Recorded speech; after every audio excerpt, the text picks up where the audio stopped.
Bonjour tout le monde, aujourd'hui on est en extérieur pour MF Radio au Parc du Patis avec Thomas Philippon. Bonjour. Bonjour, aujourd'hui il va nous présenter son single qu'il a sorti pour une association en attendant un événement qui va être organisé d'ici mai-juin. Il va tout nous expliquer, c'est pour une association, c'est pour la bonne cause. On va lui poser plein de questions. Est-ce que tu peux nous expliquer un petit peu qui tu es et quel est ton projet? Alors en fait, qui je suis, c'est tout simple. Je m'appelle Thomas Philippon, j'ai 31 ans et je viens de Montpellier. Et je suis chroniqueur radio. Je suis étudiant à l'Académie audiovisuelle de Paris. Moi, en plus d'être sur le terrain, j'apprends vraiment les bases du métier de chroniqueur, présentateur télé. Et parce que je suis ancien restaurateur et autant vous dire que la restauration en ce moment c'est catastrophique, donc il vaut mieux s'orienter vers un autre univers. Et je suis également donc du coup le parrain de l'association humanitaire de Montpellier depuis maintenant presque 2 ans, pour laquelle j'ai lancé un défi à Cyril Hanouna pour récolter des fonds pour cette association, pour les aider à vivre, pour aider justement les personnes qui sont dans le besoin, parce que c'est une association qui donne à manger aux plus démunis, aux familles, aux enfants, aux hommes, aux femmes, aux SDF, aux personnes qui peuvent avoir des logements mais qui galèrent en fin de mois. Donc c'est ouvert vraiment à tout le monde.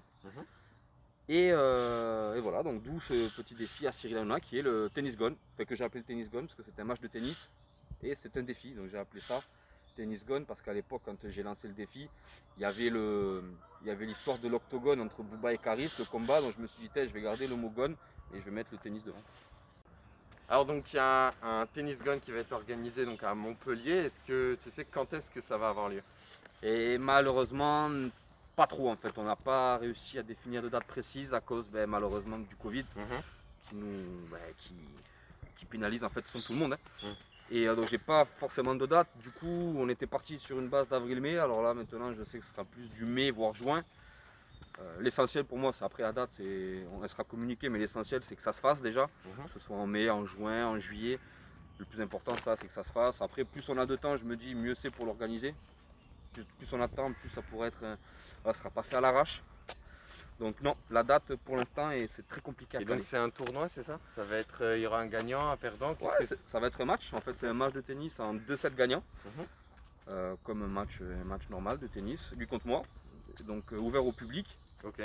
Et en fait les spectateurs à l'entrée donnent ce qu'ils veulent au niveau des sous, c'est-à-dire ils peuvent donner 10 centimes comme ils peuvent donner 300 euros. Ce sera une entrée payante mais tu donnes ce que tu veux et à la fin en fait on regroupe la somme et on fait un chèque pour l'association qu'on remet au président et qui sera remis par le parrain de l'événement qui est Moussa Maskri, un acteur marseillais, et puis après éventuellement d'autres personnalités qui seront là parce qu'il y a plein de cadeaux à gagner. J'ai le maillot de foot de Jordan Ferry, milieu de terrain du MHSC de Montpellier, qui remettra son maillot lui-même et qui le dédicacera à la personne qui l'aura gagné. Les sous de la tombola seront reversés aussi à l'assaut.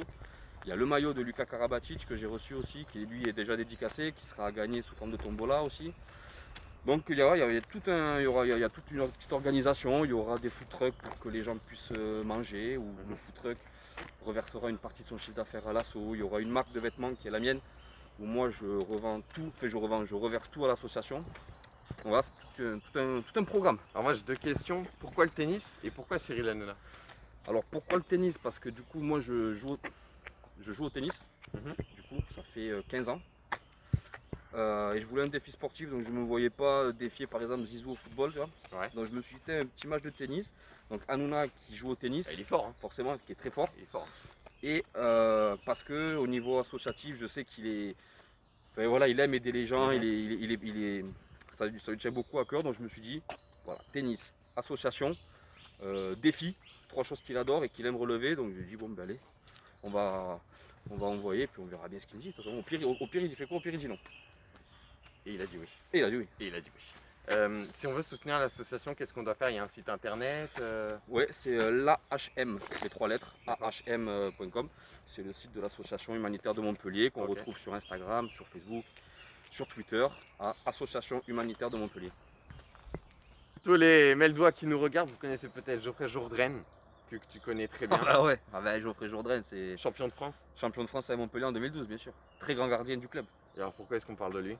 Pourquoi est-ce qu'on parle de lui? Parce que ici on est à Meaux, le défi avec Hanouna va se passer à Montpellier. Donc Geoffrey, si tu veux venir au match, tu viens dans mon carré VIP et pense à un petit maillot s'il te plaît. Et tous ceux qui voudront venir à Montpellier, donc c'est ouvert à tous.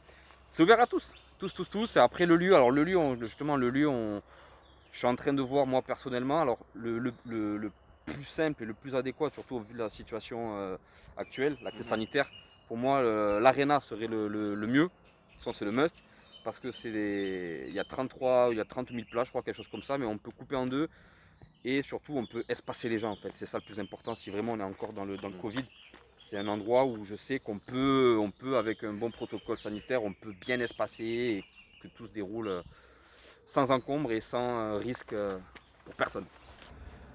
On termine notre petit parcours du Patisse sur la plage de Meaux. On est tous les deux masqués, mais toi tu as un masque un petit peu spécial. J'ai un masque un peu spécial, c'est un masque qui a été confectionné par mon fabricant, parce que j'ai une marque de vêtements qui s'appelle Edink. Enfin, j'ai une marque de casquette, plus précisément, parce qu'on ne fait pas de textile pour l'instant, on fait vraiment que de la casquette que j'ai créée avec Pietro Cistulli. C'est un ancien candidat de télé-réalité. Il avait fait à l'époque l'île des Vérités, Giuseppe il Restaurant, l'île de la Tentation, qui est un très bon ami à moi. Donc du coup, on a décidé de créer cette marque de casquette qui marche plutôt bien. Et qui sera d'ailleurs, il y aura un modèle série limitée pour le Tennis Gone que je vendrai là-bas sur place et qui sera, dont les bénéfices seront revendus entièrement, seront reversés entièrement à l'association. Et donc du coup l'année dernière, c'est vrai qu'on a fait un petit effet de mode, on a créé un masque, mais qu'un seul, hein, qu'on vendait comme ça, mais après c'était juste pour le délire. Moi je le kiffe, tu vois, je le porte tous les jours, hein, bien sûr, comme vous tous. Donc on l'a bien compris, pour l'instant, il n'y a pas de date précise pour le Tennis Gone. Mais en attendant, il y a pas mal d'actualités. Tu as sorti un single, tu es aussi dans une série. Tu peux nous expliquer un petit peu? Ouais, bien sûr. Alors la série est à part de l'événement. Mais ouais, j'ai sorti un single que j'ai appelé le Tennis Gone, tout simplement. Que j'ai enregistré à Montreuil chez Omani Records, que j'embrasse. Et c'est un son qui rassemble l'événement. Voilà, on parle de l'événement, simplement. Sur une instru un peu commerciale, un son qui pourrait passer en boîte de nuit si elles étaient ouvertes, qui est disponible sur toutes les plateformes, donc Spotify, Shazam, YouTube, Deezer, Amazon Music, tout ce que tu veux. Et en fait tous les bénéfices, toutes les royalties de ce son sont entièrement reversés à l'association, c'est-à-dire, et même tout ce qui est SACEM, la SACEM pour les radios, tout est reversé à l'asso, ma part, tout comme celle du producteur, celui avec qui j'ai enregistré. Le studio d'enregistrement ne prend 0 €, prend 0 € lui aussi, donc on reverse vraiment tout à l'asso pour qu'il puisse, en attendant l'événement, avoir quand même de temps en temps des petites, des petits fonds, des petits bénéfices. Ça fait toujours plaisir, et puis c'est vrai que ça va être, pour moi je pense que ça va être un peu long, cette organisation d'événements au vu du Covid, mais bon après... C'est compliqué. Et donc il y a cette série aussi? Et après, oui, alors ça c'est complètement à part de l'événement, mais je tourne actuellement, d'ailleurs j'y vais juste après, là je tourne dans une série qui s'appelle Ascension, et qui sera sûrement diffusée d'ici, ils veulent la diffuser avant l'été, enfin le premier épisode. Donc il y aurait 2-3 saisons pour l'instant de confirmer, de 7-8 épisodes à peu près. Okay. Dont le premier là, dans les mois à venir, on l'espère. Bah écoute, c'est une actualité assez riche. Tu as pris le temps de venir ici jusqu'à Meaux. Ça t'a plu? C'est une petite ville sympa, hein? C'est une petite ville sympa, et là j'adore le cadre. Honnêtement, là venir cet été pique-niquer avec mon enfant, franchement. Un homme du Sud qui aime la plage de Meaux, c'est pas une blague. Ouais. Bonne journée à tous sur MF Radio.